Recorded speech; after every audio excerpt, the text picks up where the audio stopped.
This is Adam Thomas. Hunter Stevenson. And Michael Jernigan. Our project is titled China Timber's Black Hole, and it deals with the connection between China's massive economic growth and global forestry.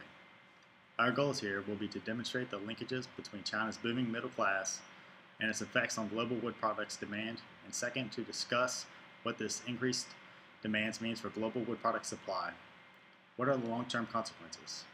Lastly, what are some current and future forestry policies that can help deal with this new economic reality?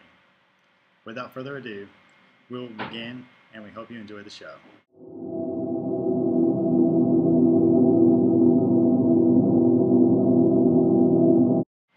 Today, China accounts for roughly 19% of the world's population with over 1.3 billion people, and it continues to grow. Fortunately, China's population growth rate has dramatically decreased since the 1960s.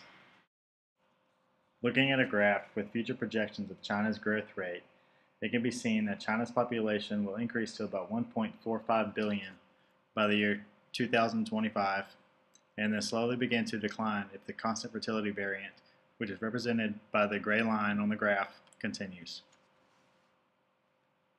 The promotion of one-child families began in the 1960s because China's population was growing so quickly that it posed a threat of mass starvation. With this program, the government provides contraceptives, sterilizations, and abortions for married couples. Also, married couples that pledge to have only one child receive benefits such as better housing, more food, free health care, salary bonuses, and job opportunities for their child. As a result of this program, China has cut its birth rate in half, and its total fertility rate, as seen in the graph, has dropped from 5.7 to 1.5. The second contributing factor of China's reduced population growth is due to economic development. Since 1980, China has experienced rapid industrialization and economic growth due to the rise and expansion of small and medium enterprises. In 2005, small and medium enterprises accounted for 60% of China's GDP and 3/4 of total employment in urban areas.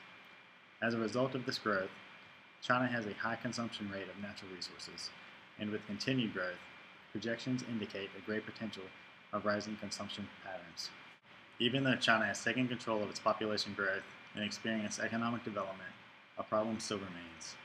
With the largest population in the world and an economy that continues to grow rapidly, China's demand for Earth's natural resources increases in order to satisfy its growing wants. This, of course, leads to the degradation of Earth's natural resources, unless China pursues a path toward economic development that is more sustainable. At this time, we will go to Michael Jernigan, who will tell us about China's role in the global wood products market.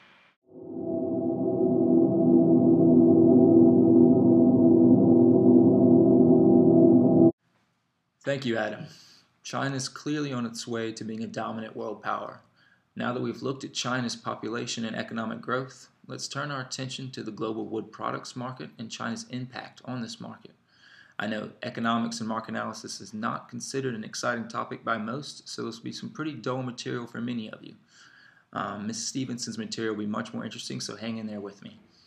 The global wood products market accounts for almost 470 billion of global GDP. While this sounds like a lot, the traditional wood products industry accounts for a small percentage of global GDP, around 1%, and this percentage is decreasing. This is mostly due to huge growth in other sectors which possess higher value-added margins. This graph helps demonstrate forestry sector's contribution to the global marketplace. The graph on the left looks at the changes in the gross value of the forestry sector over the past 16 years. The graph on the right shows how the sector's contribution to the global marketplace has changed. It must be pointed out, of course, that these figures shown in the graph do not include non-traditional forest products such as biochemicals, edible products, medicinal products, and others. This is, of course, a common problem that we've discussed in class, which is that forests are undervalued. If we were to add these values into the graphs, the forest products sector would have a higher contribution to world GDP. But I digress. Now try and stay with me here as more graphs are on the way, no falling asleep. Regardless, the wood products market, like other natural resource markets, remains a huge part of developing states' economies. Additionally, despite a decrease in forest production contribution to global GDP, the market has seen steady growth. This is great news for forestry majors. While global wood consumption has only grown by 0.4% per year between 1980 and 2007, wood product consumption has experienced a steady growth of 3.2% per year over the same period. This is good news as it points to an increase in the efficiency of wood-saving techniques such as recycling. Try not to worry too much about this graph. Its purpose is simply to provide a visual aid to demonstrate the growth trends in both wood consumption and wood products consumption we have just discussed. As I mentioned, growth in wood products consumption is outpacing growth in wood consumption. Now, enough about the market itself. What does China have to do with all this? Well, China has seen a massive increase in their wood imports. Over the period of 1997 to 2007, China's imports of wood quadrupled, and this growth is expected to continue. As this boring and colorless graph shows, there's an increasing gap between demand and supply in China. This huge increase in demand is a result of the rising income per capita discussed by my colleague Adam. Additionally, the growth in the global marketplace also plays a role, as this leads to an increase in demand for exports of finished wood products from China. Domestic production remained fairly constant from 1988 to 2006, mostly due to forest conservation policies that have been implemented in China to reduce domestic environmental degradation. These conservation policies have limited domestic production, and while domestic production is expected to increase, it will likely not be enough according to current predictions. Imports will have to increase threefold to meet rising demand. China is the world's second largest timber importer behind Japan as of 2006 and the single greatest importer of industrial roundwood. Most of this imported wood is reprocessed into products which are then exported for profit. China exported over $5.2 billion in forest products in 2004, which was triple the amount exported in 1990. Southeast Asia, Russia, and Africa currently supply over 75% of China's forest-related imports.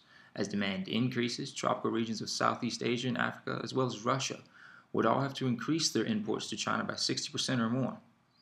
Now, this does not mean a 60% increase in forestry production, as much of these increased exports will be offset by reduced exports elsewhere. Regardless, we can expect pressure on these regions to increase forestry production to meet global demand. As many states in these regions already possess vulnerable forest resources, this could spell difficulties for conservation efforts. To discuss the big picture and what all these economic facts and figures mean from the much more important environmental context, we turn to Hunter Stevenson.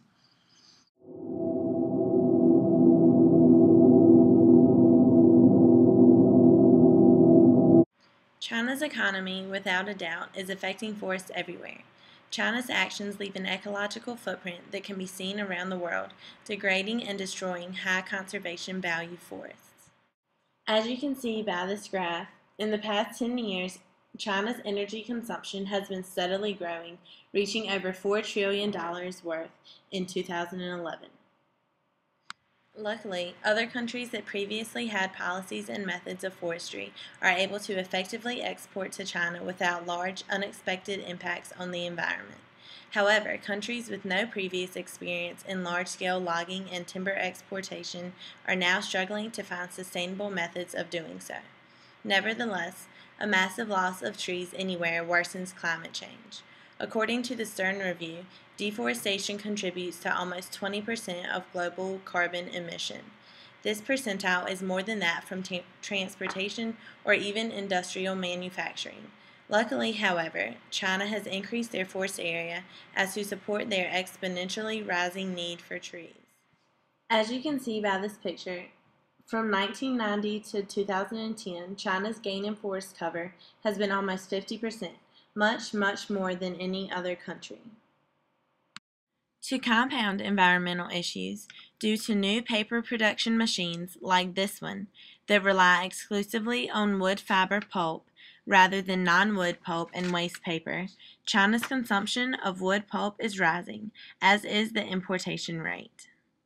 This is causing rapid reduction of China's forests. Additionally, the exporting countries with weaker policies, such as Southeast Asia, Russia, and Latin America, are exporting more pulp to China than they can sustain, and are struggling with the environmental impacts. Every year since at least 2001, China's consumption of MDF, plywood, and particle board has been rising. Much of the wood is imported illegally, escaping regulations and policies of which exporting countries and China have tried to put in place. This timber undermines efforts to reduce ecological footprint. It is cheaper for consumers, adding to the difficulty to get consumers on board with eco-friendly procedures and wood. This brings about the issue of policies. In 2000, China State Council approved 6 national key forest programs.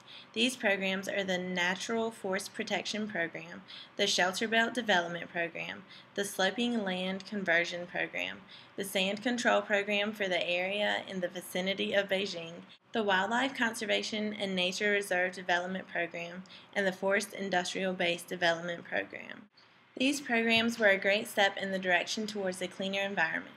For example, the logging bans under the Natural Forest Protection Program had enormous potential to reduce the footprint of the timber industry inside of China itself.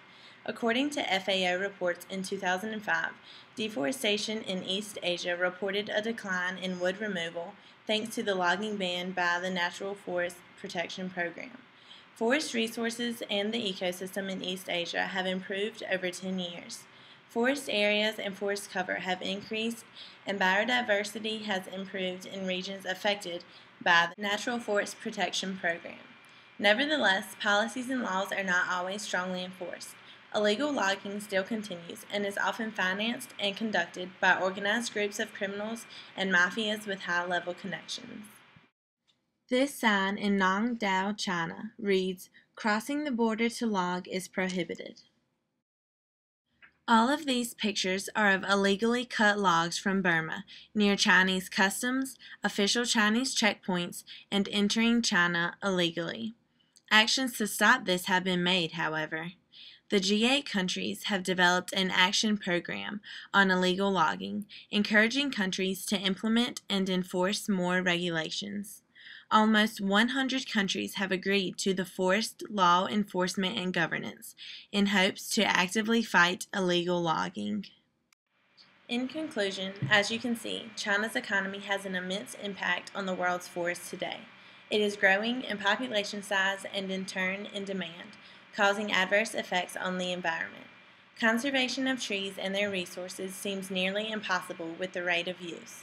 By implementing policies, China does aim to reduce its impact on the global economy of timber and pursues a path toward economic development that is more sustainable. But will that be enough?